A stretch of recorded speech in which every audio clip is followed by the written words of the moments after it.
Hey you, and welcome to lesson 29. In today's lesson, we are going to learn about the weather, how to talk about the weather and new weather-related vocabularies.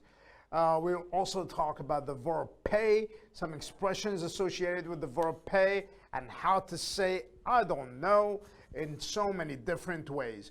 Finally, we will take a phrase, good for you, or good for something.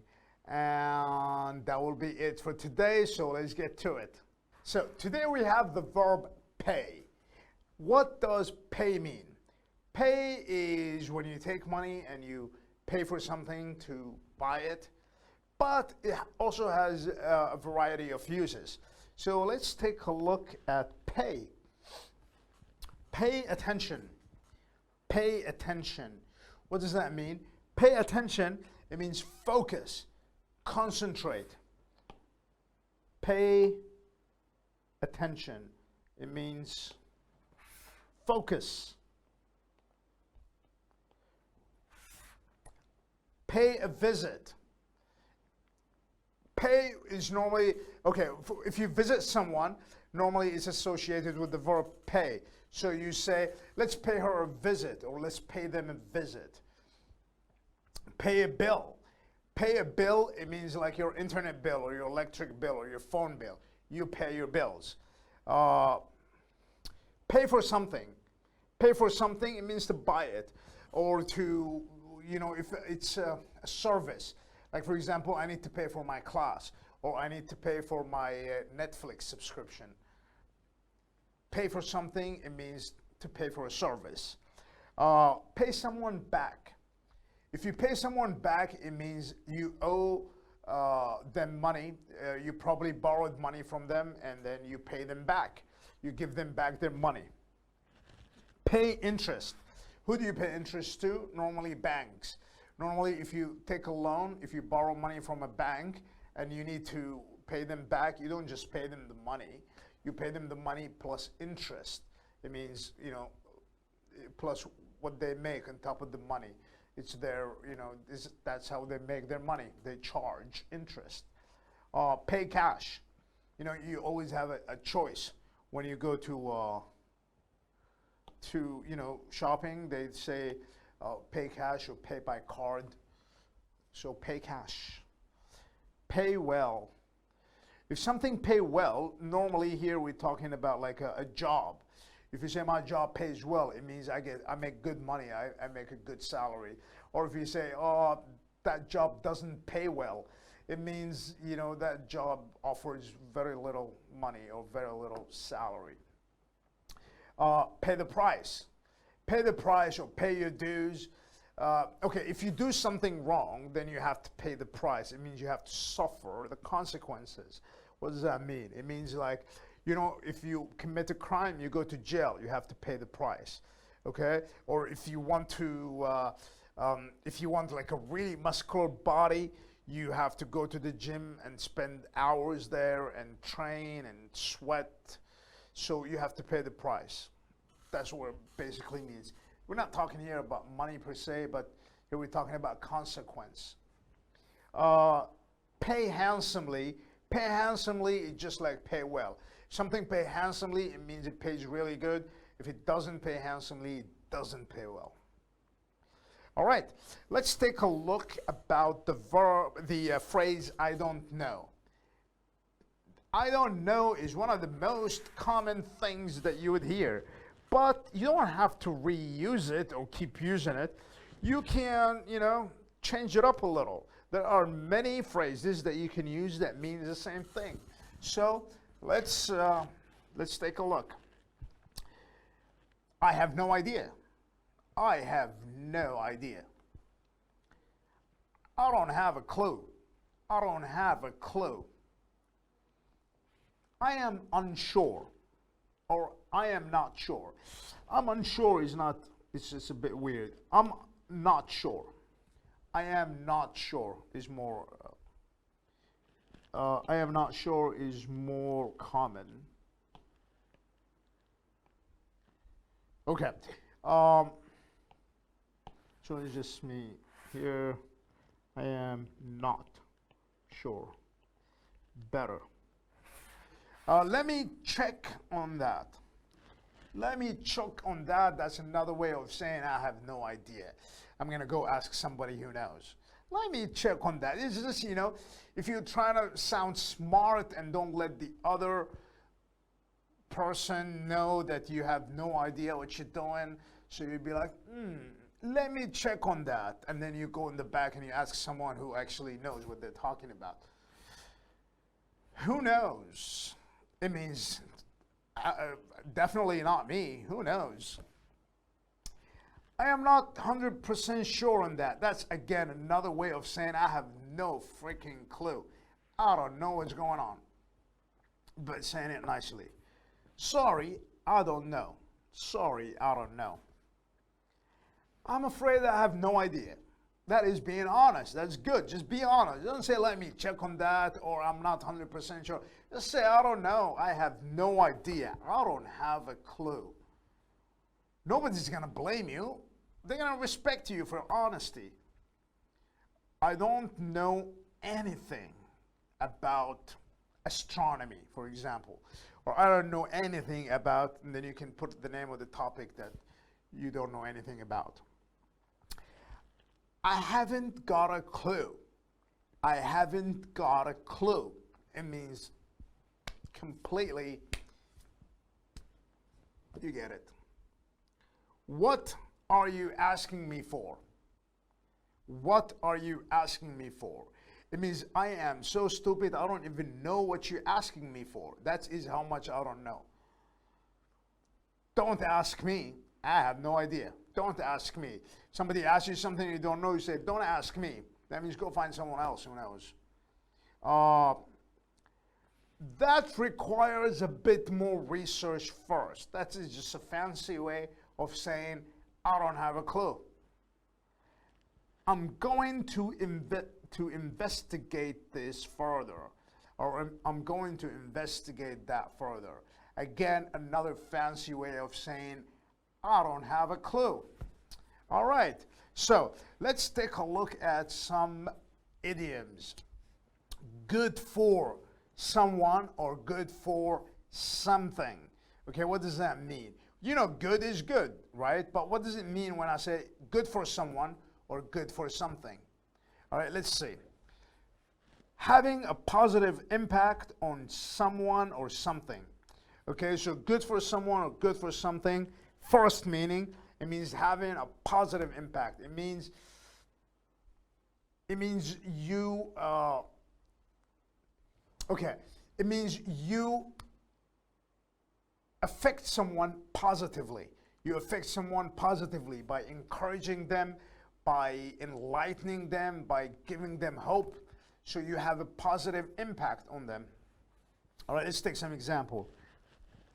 I really told him what I thought of his rotten behavior. I really told him what I thought of his rotten behavior.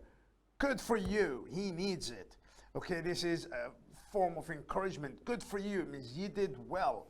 Well done, you. Good for you. Rotten. You know what's the meaning of rotten? Rotten, if you, for example, if you leave your food outside the fridge and you forgot to put it in the fridge, and then you come like a day or two later, the food will be rotten. You need to throw it out.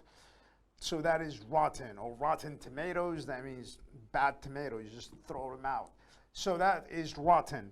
So if somebody has rotten behavior, it means they behave really badly. So Jane couldn't stand for that anymore, and she said, finally, she told him what she thought about his rotten behavior, and her friend Sue, she said, good for you, he needs it.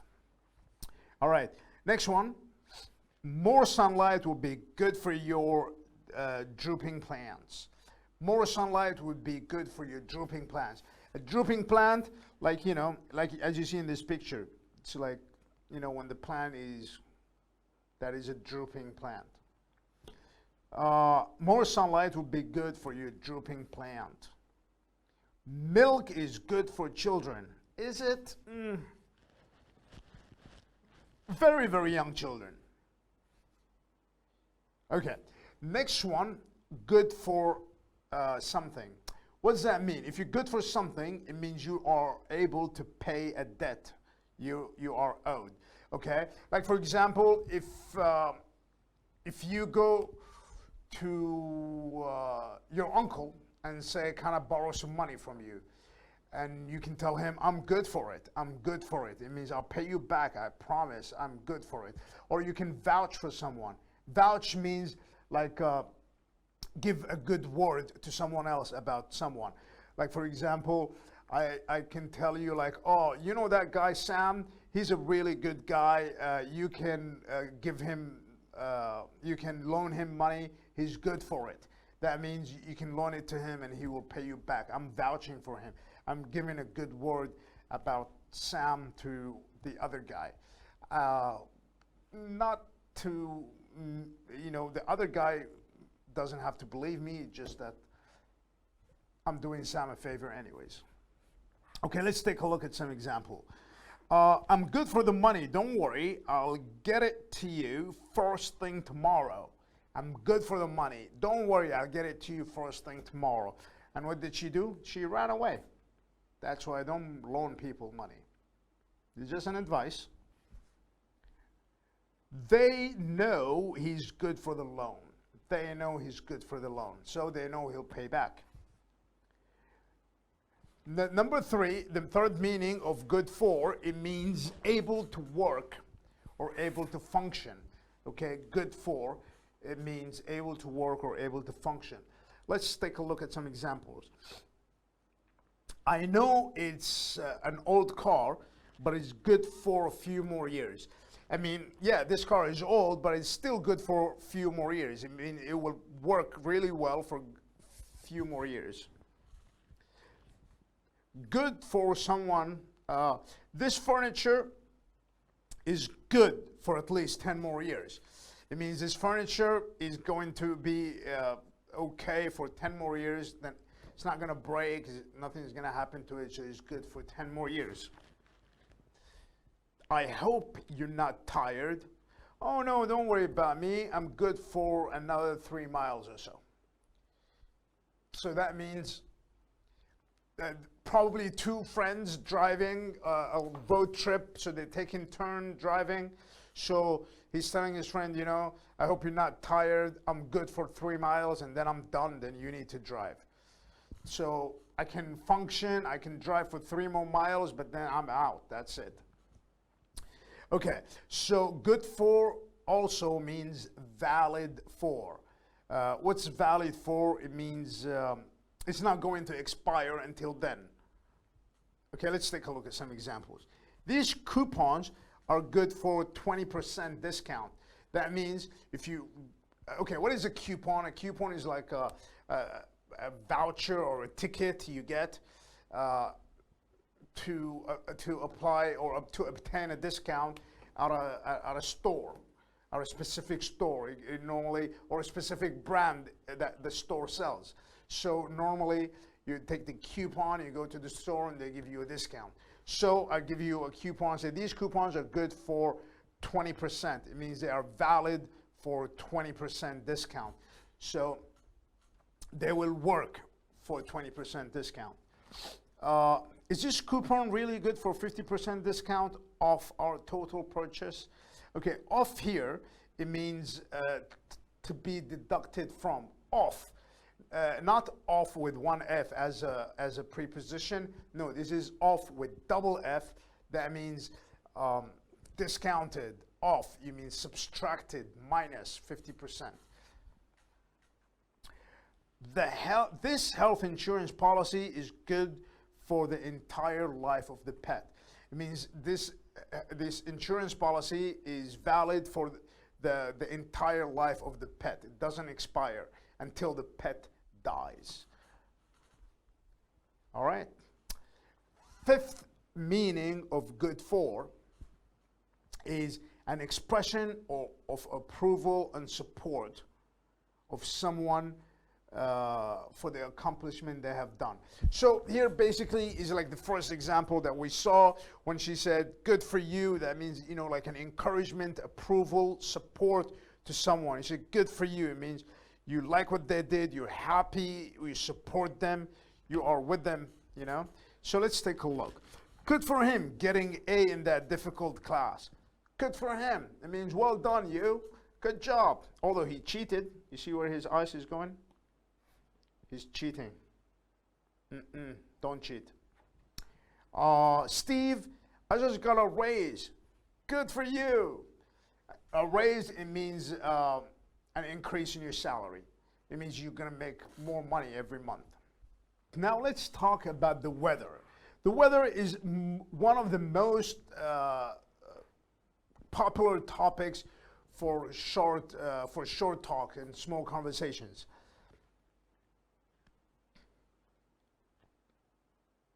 We are going to learn some new vocabularies about about the weather and how to talk about the weather. So let's start. Some questions you might hear. Whoops. Is it hot or cold? Is it hot or cold?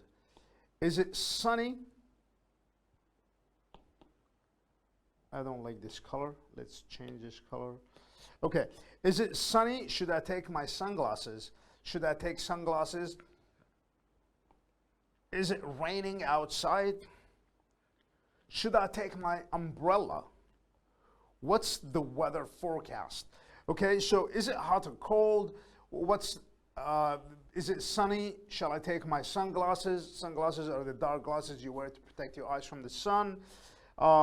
Should I take my umbrella? What is the weather forecast? A weather forecast is a weather prediction.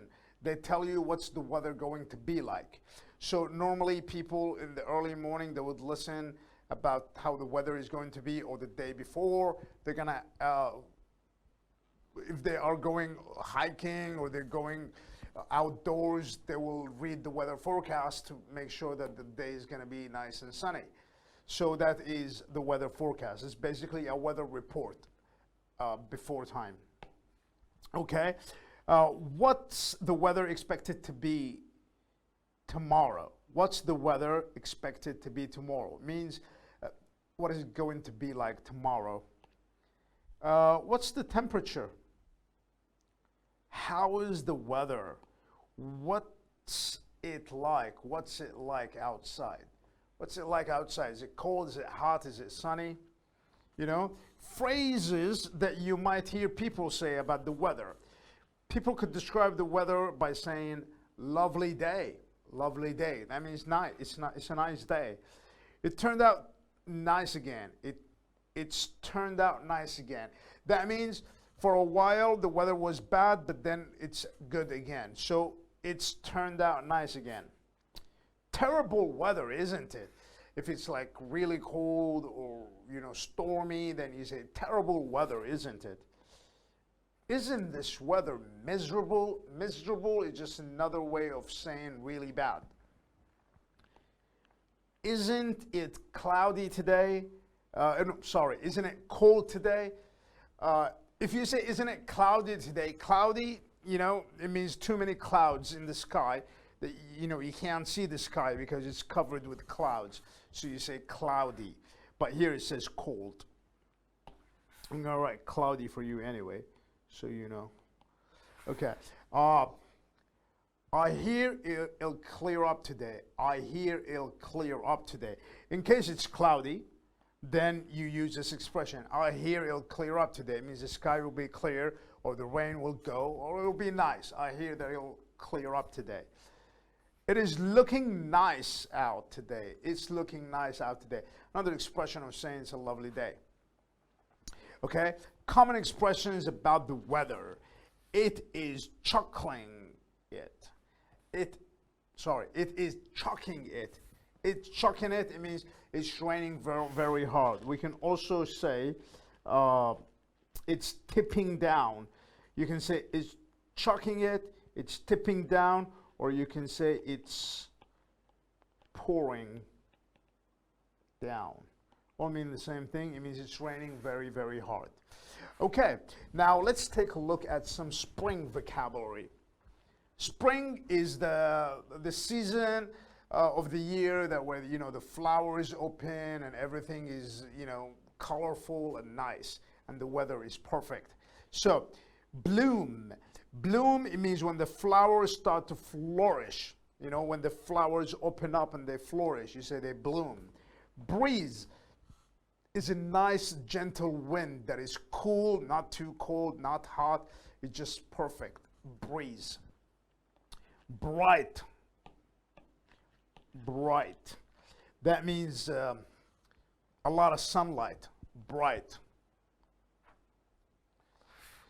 Puddles. Puddles are water pools after the rain. You know, after the rain, there are puddles.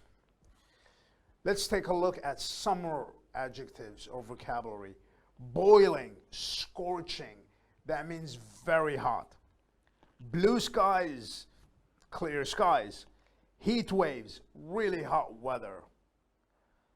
In the shade, it means covered from the sun, whether by trees or building. Not a cloud in the sky. It means perfectly blue, really nice to look at. Autumn vocabularies. Bundle up. It means it's really cold. You need to keep warm. Crisp. It means cool and fresh.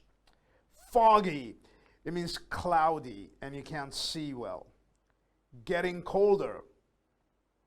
Muddy. Covered in mud. Rustle of leaves. You know, when the wind blows the leaf, you hear the rustle, the sound of dry leaves, or leaves rustled. Below zero, this is winter vocabulary. Below zero means really cold. Cold front, particularly gloomy weather approaching. It means very gloomy weather coming. Howling winds, it means very strong cold winds. All right. This is it for today. I hope you guys enjoyed, and I'll see you next class. Have a good one.